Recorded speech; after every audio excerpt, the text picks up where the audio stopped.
Je suis désolé. Mais je ne veux pas être empereur. Ce n'est pas mon affaire. Je ne veux ni conquérir ni diriger personne. Je voudrais aider tout le monde dans la mesure du possible. Juifs, chrétiens, païens, blancs et noirs. Nous voudrions tous nous aider si nous le pouvions. Les êtres humains sont ainsi faits. Nous voulons donner le bonheur à notre prochain, pas lui donner le malheur. Nous ne voulons pas haïr ni humilier personne. Dans ce monde, chacun de nous a sa place et notre terre est bien assez riche. Elle peut nourrir tous les êtres humains. Nous pouvons tous avoir une vie belle et libre. Mais nous l'avons oublié. L'envie a empoisonné l'esprit des hommes, a barricadé le monde avec la haine, nous a fait sombrer dans la misère et les effusions de sang. Nous avons développé la vitesse pour nous enfermer en nous-mêmes.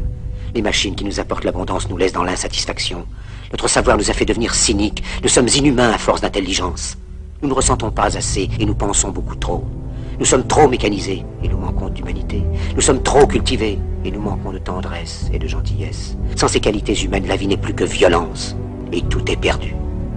Les avions, la radio nous ont rapprochés les uns des autres. Ces inventions ne trouveront leur vrai sens que dans la bonté de l'être humain, que dans la fraternité, l'amitié et l'unité de tous les hommes.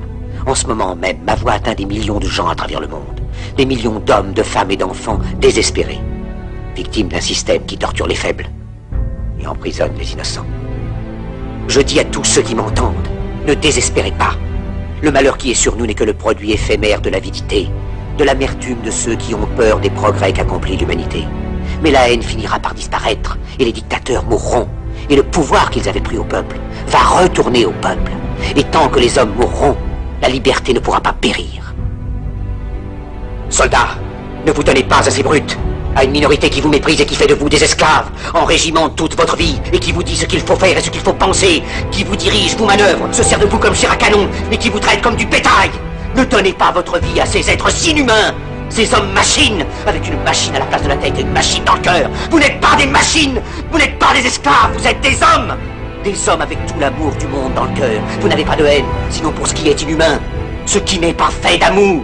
Soldats, ne vous battez pas pour l'esclavage, mais pour la liberté. Il est écrit dans l'évangile selon saint Luc, le royaume de Dieu est dans l'être humain, pas dans un seul humain, ni dans un groupe d'humains, mais dans tous les humains, en vous.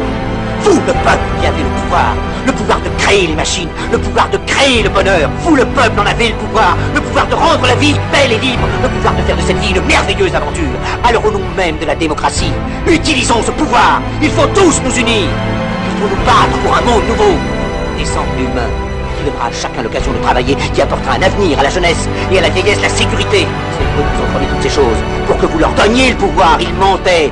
Ils n'ont pas tenu leurs merveilleuses promesses. Jamais ils ne le font. Les dictateurs s'affranchissent en prenant le pouvoir, mais ils font un esclave du peuple.